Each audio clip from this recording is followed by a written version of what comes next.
Elon Musk और निखिल कामत का एक नया पॉडकास्ट आया है। उसके अंदर वो स्टॉक मार्केट से रिलेटेड बातें कर रहे हैं। इसके अलावा बहुत सारी बातें करी है उन्होंने, एआई के बारे में, स्पेस एक्स के बारे में, बहुत सारी बातें करी हैं। तो एक एक बात को क्लियर करते हुए चलेंगे और साथ में देखते हैं कि जो निखिल कामत ने उन्होंने सवाल पूछे हैं और उनका जवाब मस्क ने दिया है वो वाला, पूरा क्लियर करते हुए कॉन्सेप्ट चलते हैं और देखते हैं उन्होंने क्या क्या बताया है। तो चलिए शुरू करते हैं। निखिल कामत का सवाल था, क्या स्टॉक ब्रोकर और स्टॉक इन्वेस्टर को पता होता नहीं है बल्कि कि हमें जो हमारा शेयर है वो ऊपर जाएगा या डाउन होगा, तो हम कैसे पता करें और किस शेयर में हमारा इन्वेस्टमेंट करें। वो फुल सरल हो सके उतने सरल तरीके से मैं आपको समझाने की कोशिश करूंगा। इसमें सबसे पहले आपको किसी भी कंपनी को देखने से पहले एलोन मस्क कहते हैं कि आपको लॉन्ग टर्म में इन्वेस्टमेंट करना चाहिए, चाहे से वो कोई सी भी कंपनी क्यों ना हो। कंपनी की आपको सर्विसेज देखनी चाहिए, क्या कंपनी आपको सही सर्विस दे रही है, जिस चीज की आपको जरूरत है क्या वो आपकी नीड पूरी कर रही है। वहां पर शेयर मतलब जो भी प्रोडक्ट हो कंपनी का, वो रोड मैप के अनुसार सही चल रहा है या कुछ उसमें गलतियां हैं, ये आपको देखनी है। बेहतरीन उत्पादक जो कंपनी है वो बेहतरीन उत्पादक कर पा रही है या नहीं, अच्छा उत्पादक कर पाएगी, ये भी आपको देखना है। अगर ये चीजें सब सही हैं तो आपको शायद इन्वेस्ट कर देना चाहिए इस कंपनी के अंदर, अगर कंपनी अच्छी है तो। क्या जो आप जिस कंपनी के अंदर आप इन्वेस्ट करना चाहते हैं, क्या उसकी टीम सही है, क्या आप उस पर विश्वास कर सकते हैं कि ये हमारे लिए कंपनी बहुत अच्छी है, ये आगे जाके ग्रोथ करेगी या नहीं करेगी, हमें पूरा क्लियर होना चाहिए। जो उसकी टीम है वो मेहनत कर रही है, हार्ड वर्क कर पा रही है, वो क्या उसके योग्य है वो टीम, क्या कंपनी अच्छा प्रोडक्ट बना पा रही है, क्या जो फ्यूचर के अंदर कंपनी अपने काम को लेकर कुछ करना चाहती है, कुछ आगे बढ़ने की इच्छा है उसकी, तो मैं आपको कहूंगा कि आप इस कंपनी में इन्वेस्ट कर सकते हैं। कंपनी हो उसके अंदर कुछ दिन के लिए उतार चढ़ाव आ सकता है, कोई दिक्कत वाली बात नहीं है। तो ये आपके लिए स्टॉक्स में समय समय पर इन्वेस्ट करना बहुत अच्छा रहता है। एक कंपनी होती है एक लोगों का समूह जिसमें लोग कार्य करते हैं और हम उनसे उनका सर्विस देखते हैं, उन काम करने का तरीका होता है, प्रोडक्ट देखते हैं हम उनका कि वो प्रोडक्ट कैसा बना रहे हैं, क्या वो अपनी कंपनी में आगे तक सुधार करेंगे या वो अपनी गलतियां मानते हैं कि हमारी गलती यहाँ हो गई और हम आगे और हमारी कंपनी को बढ़ाने के लिए हम सुधार करते रहेंगे प्रोडक्ट के लिए। ऐसा है तो आप उस कंपनी में इन्वेस्टमेंट कर सकते हैं। तो आप ये मत देखिए कि एक दिन अगर भाव चढ़ता है और उतरता है, मतलब अप एंड डाउन होता है, तो आप इन्वेस्ट कर देना चाहिए आपको पैसा। कोई एक दिन के लिए, लॉन्ग टर्म के लिए आपको इन्वेस्टमेंट करना चाहिए।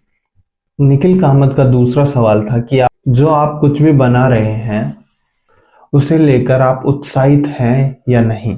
आप वैसे तो बहुत कुछ कर रहे हैं, जो आपका पॉडकास्ट है वो बहुत सारे एंटरप्रेन्योर्स देख रहे हैं, वो बहुत उत्सुक हैं और बहुत खतरा उठाकर अपना एंटरप्रेन्योर की जर्नी स्टार्ट करने वाले हैं और हम सबको आपसे बहुत सीखना है। एलन मस्क कई कार्य क्षेत्रों में अलग अलग कार्य कर रहे हैं, जैसे स्पेस एक्स, टेस्ला, XAI के बीच का झुकाव। फ्यूचर के अंदर एलन मस्क लेकर अपना सोलर पैनल से सैटेलाइट चलाने वाले हैं।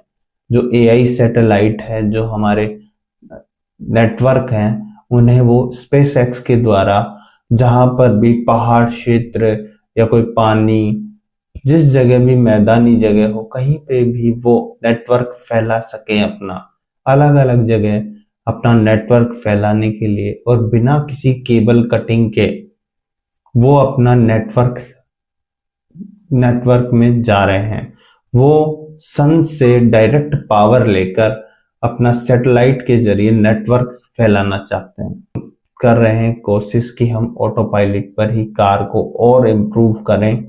रियल वर्ल्ड में एआई सबसे आगे होगा।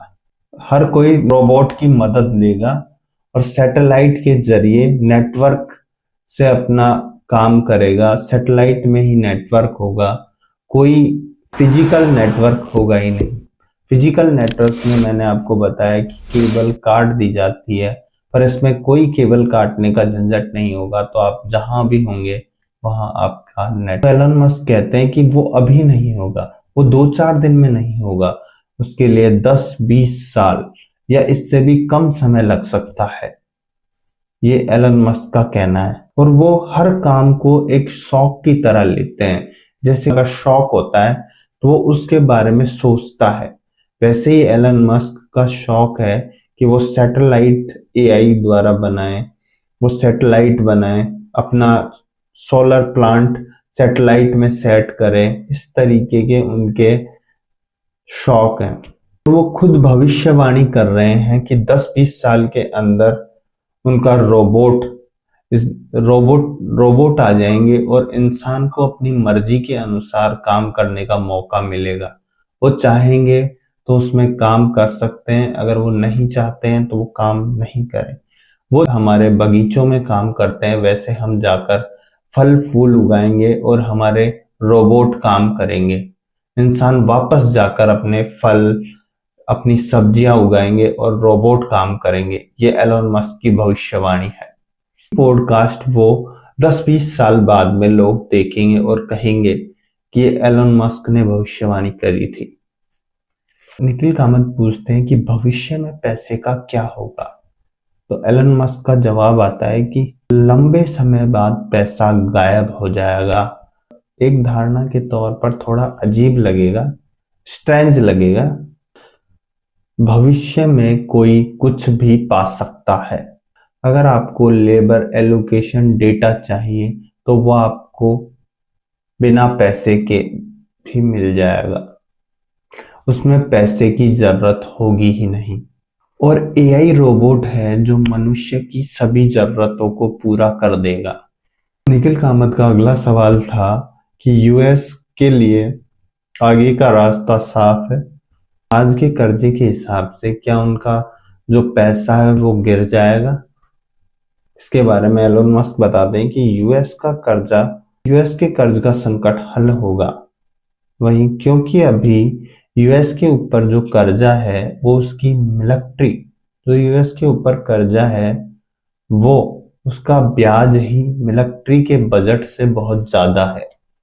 उसका ब्याज, सिर्फ उसका ब्याज कुछ शॉर्ट टर्म के अंदर ही बढ़ जाएगा।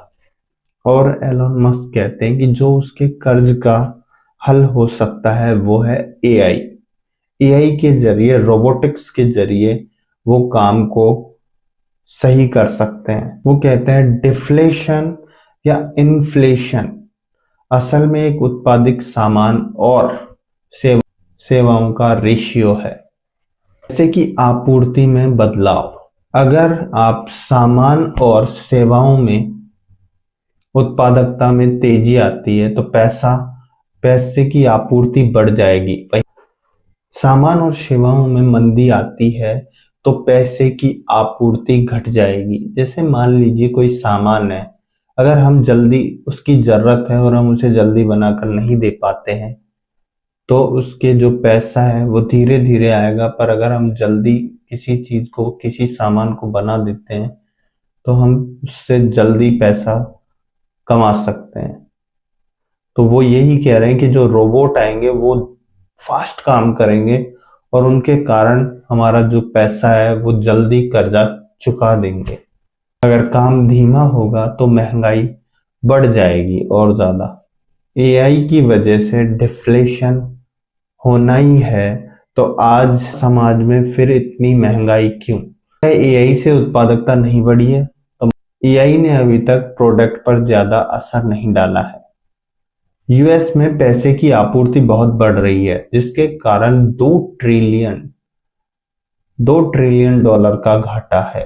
और हमसे कोई पूछे कि हमें वहां तक पहुंचने में कितना समय लगेगा, 3 साल से भी कम समय लगेगा वहां तक पहुंचने में। एलन मस्क कहते हैं कि हम रियल गेम के किरदार हैं, हम रियल गेम के अंदर हैं और हम वीडियो गेम की तरह ही काम करते हैं। वो कहते हैं कि वीडियो गेम और वास्तविकता में कुछ भी अंतर नहीं है। हमारे पास बहुत सारे होशियार लोग भी हैं हमारे पास।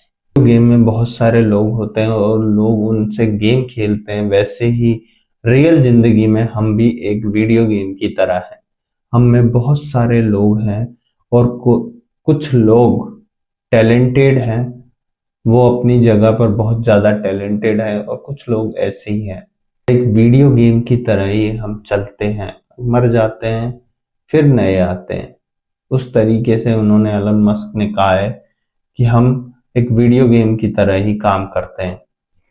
और निखिल कामत का आखिरी सवाल था, वैसे तो उन्होंने और बातें करी थी, पर ये जो इम्पोर्टेंट बातें हैं वही मैं आपको बता रहा हूँ। एलन मस्क का सवाल था, अगर पूरी दुनिया का नक्शा फिर से बनाने को आपको दिया जाए तो आप कैसे बनाएंगे अपने नक्शे को?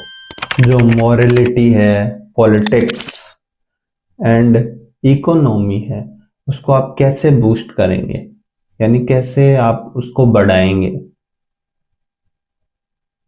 उनको ध्यान में रखते हुए अपनी बात कहिए। उससे आप कैसे देखते हैं, कैसे बदल सकते हैं? मस्क कहते हैं कि दुनिया बहुत अच्छी है, और जो कोई भी दुनिया के बारे में सोचता है कि दुनिया अच्छी नहीं है, वो कहते हैं कि जो ये कहता है कि हमारी दुनिया अच्छी नहीं है, वो इतिहास के अच्छे स्टूडेंट नहीं रहे होंगे। अगर आप इतिहास पढ़ो तो आप देखोगे कि उस टाइम कितना कष्ट था। लोग महामारी की वजह से मर रहे थे, लगातार मर रहे थे। आम बात थी पुराने जमाने में एक अच्छा साल ऐसा होता है। इतने लोग महामारी से, भूख से, दूसरी जनजाति के हाथों नहीं मरते थे। निखिल कामत पूछते हैं कि पहले 100 साल पहले क्या 34-40 साल के मनुष्य मर जाते थे? तो मस्क ने बताया कि जहां बच्चे, पहले के पुराने जमाने में बच्चों की मृत्यु की संख्या बहुत ज्यादा थी, और उनमें कुछ ऐसे भी थे जो बुढ़ापे तक जिंदा रहते थे। तो ऐसी उन्होंने पूरी बात कही है। उन्होंने पॉडकास्ट किया है, वो बहुत ही अच्छा पॉडकास्ट में बताया उन्होंने पूरी दुनिया के बारे में। जो उनका नजरिया था उन्होंने वो क्लियर किया है। तो इसी बात पर आप लाइक शेयर जरूर करिएगा इस वीडियो को।